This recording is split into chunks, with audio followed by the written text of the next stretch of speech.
Hello dear student, welcome back to our channel R K centre. दोस्तों, आज के video में मैं बताने वाला हूँ मेजर 3 इंग्लिश के मोस्ट इंपॉर्टेंट प्रश्न जो 100% आपके एग्जामिनेशन में मैच करेगा।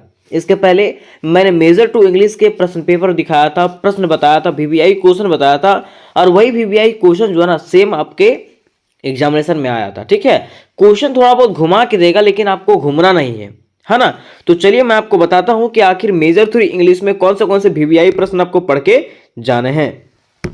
और जो प्रश्न मैं आपको बताऊंगा वो 100% आप तैयारी करके जाइएगा उसका। ठीक है, क्योंकि वही प्रश्न आपके एग्जामिनेशन में आने वाला है।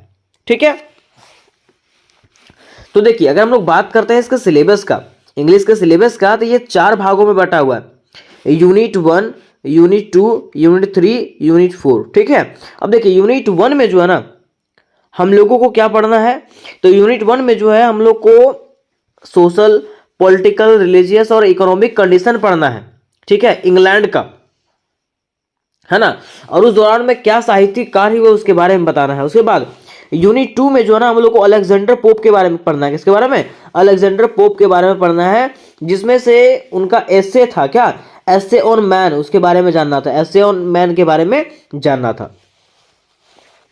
फिर देखिए यूनिट 3 में हम लोग को जाना था स्कूल फॉर स्कैंडल। क्या जाना था? School for scandal. ठीक है, और यूनिट 4 में जो है हम लोग को जाना था the tiger the lamb, William black के द्वारा। और एक और यहाँ पे क्वेश्चन था light shining out of the darkness, William copper. ठीक है, ये 4 यूनिट हम लोग को पढ़ना है। उसी से मैं आपको यहाँ पे वीवीआई क्वेश्चन बताता हूँ। देखिए यूनिट 1 का जो आपको प्रश्न पढ़ के जाना है, वो पहला प्रश्न पढ़ना है कि what were the literary tendencies and characterize of the age of Pope और द ऑगस्टन एज। ये पहला प्रश्न आपको एग्जामिनेशन के लिए पढ़ के जाना है, और इसकी तैयारी मैंने करवाई है। अगर आप लोग वीडियोस नहीं देखे हैं तो उसका लिंक आपको डिस्क्रिप्शन बॉक्स में मिल जाएगा। दूसरा देखो, what is meant by the term Augustan age. Augustan age का टर्म से आप क्या समझते हैं उसके बारे में बताना है। और which age is English literature is so called and why. Means English literature का यह युग जो है वो किसको कहा जाता है उसके बारे में बताना है। फिर तीसरा आएगा what do you know about the life of Pope, prize the growth and evolution of Alexander Pope poetic. ठीक है, मीन्स देखिए ये दोनों में से कोई भी क्वेश्चन है आपको सेम आंसर लिखना है। ठीक है, मैंने इसका भी आंसर करवाया है, इसका भी आंसर करवाया है, इसका भी आंसर करवाया है। ठीक है, तो ये प्रश्न तो पहला हो गया आपका। दूसरा में आपको ये दोनों पढ़ के जाना है। ठीक, अब देखिए यूनिट 2 से बात करें, अगर यूनिट 2 में जो है ना हम लोगों को पहला प्रश्न पढ़ना है right the summary of Alexander pope essay on man epistle 1 in your oven words. ठीक है, देखिए ये प्रश्न है, ये सेम प्रश्न यहाँ पे भी है, ये सेम प्रश्न यहाँ पे भी है। मीन्स कहीं भी अगर आपका दिख जाएगा एसे ऑन मैन, क्या दिख जाएगा?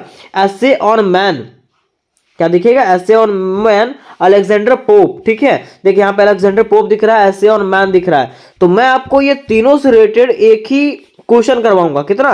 मात्र एक क्वेश्चन करवाऊंगा। एक ही क्वेश्चन में ये तीनों को शामिल कर दूंगा, तीनों को बता दूंगा। ठीक है, तो 2 क्वेश्चन उधर हुए थे और तीसरा क्वेश्चन यहां हो गया। 3 क्वेश्चन हो गया। उसके बाद यूनिट 3 से जो है मात्र आपको एक क्वेश्चन पढ़ना है। कौन सा पढ़ना है? तो स्कूल फॉर द स्कैंडल। कहीं भी अगर आपको दिख गया स्कूल फॉर द स्कैंडल, क्या दिख गया? स्कूल फॉर द स्कैंडल, तो इससे रिलेटेड मैंने एक ही वीडियो बनाया है। चाहे वो 3 यहाँ पे 3 क्वेश्चन दिया हुआ है, लेकिन इससे रिलेटेड मैंने एक ही वीडियो बनाया है। कितना? मात्र एक वीडियो बनाया है, उसको आप लोग देख सकते हो। ठीक है, तो ये जो हो गया आपका वो चौथा वीवीआई क्वेश्चन हो गया। क्या हो गया? चौथा वीवीआई क्वेश्चन हो गया। तीनों में से कोई भी क्वेश्चन आ जाए आपको वही आंसर लिखना है जो मैंने बताया था। उसके बाद इसमें जो है ना एक और क्वेश्चन पूछेगा write the character sketch of sir Peter Teazle and lady Teazle. ठीक है, तो ये क्वेश्चन आपको इसमें से पढ़ लेना दोस्तों। ठीक है, ये 5वां प्रश्न हो जाएगा आपका वीवीआई। ठीक, उसके बाद देखिए यूनिट 4 में जो है हम लोगों को ये जानना था कि right the summary and critical analyse of the tiger by William black. ठीक है, इसमें से द टाइगर और द लैम्ब ये 2 कहानी है, 2 कविता है, जिसको मैंने एक ही में बताया था। तो ये भी आपका 6 नंबर हो गया। क्वेश्चन नंबर 6 इंपॉर्टेंट ये हो गया। मीन्स दोनों में से कोई भी आ जाए, अगर आपको पूछेगा कि द टाइगर का समरी बताइए या तो फिर द लैम्ब का समरी बताइए, फिर भी आपको एक ही आंसर लिखना है जो मैंने बताया था। अगर आपने ये सब वीडियोस नहीं देखे हैं तो जल्द से जल्द मेरे यूट्यूब चैनल पे जाएं। ठीक है, वहां पे प्लेलिस्ट बना हुआ, प्लेलिस्ट में जाके सर्च करें MJ3 इंग्लिश, वहां से आप लोग सारे तैयारी कर सकते हो। मात्र आपको 5 से 6 वीडियोस वहां पे मिलेगा, ठीक है। वही VBI क्वेश्चन आपको एग्जामिनेशन के लिए पढ़ के जाना है। उसके बाद देखिए 7वां में जो आपको पढ़ के जाना है, छठा VBI प्रश्न जो आपको पढ़ के जाना है वो ये पढ़ना है कि right the making of the poem light shining out of the darkness by William copper. ठीक है, ये मिस विलियम कॉपर का कोई भी प्रश्न आ जाए, या तो अगर आपको दिखेगा कहीं light shining out the darkness, light shining out of the darkness, या तो विलियम कॉपर, तो आपको सेम ही आंसर लिखना है जो मैंने बताया था। मिस कह सकते हैं कि सारे प्रश्न मैंने बताया है। देखिए ये प्रश्न मैंने बता दिया है, इसकी तैयारी आप लोग कर लो। ये भी प्रश्न मैंने बता दिया है, इसकी भी तैयारी आप लोग कर लो। ठीक है, ये भी प्रश्न मैंने करवाया, इसका तैयारी कर सकते हो। फिर ये भी प्रश्न मैंने करवा दिया, इसका तैयारी कर सकते हो आप लोग।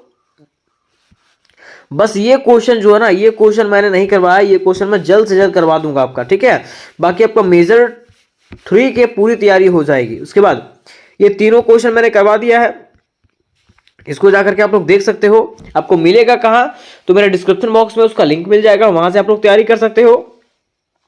या तो फिर यूट्यूब में आपको सर्च करना है आरके सेंटर और प्लेलिस्ट पे चले जाना है। प्लेलिस्ट में आपको मेजर 3 इंग्लिश का प्लेलिस्ट मिल जाएगा, वहां से आप लोग मेजर 3 की पूरी तैयारी कर सकते हो। ठीक है, और मात्र आपको इतना ही क्वेश्चन पढ़ के जाना है, और यही क्वेश्चन आपके एग्जामिनेशन में आएगा। थोड़ा बहुत घुमा के देगा, लेकिन सेम आंसर आपको लिखना है। तो इससे रिलेटेड अगर कोई प्रश्न हो गए तो मुझे कमेंट करिएगा। मिलता है नेक्स्ट वीडियो, तब तक के लिए जय हिंद, जय भारत।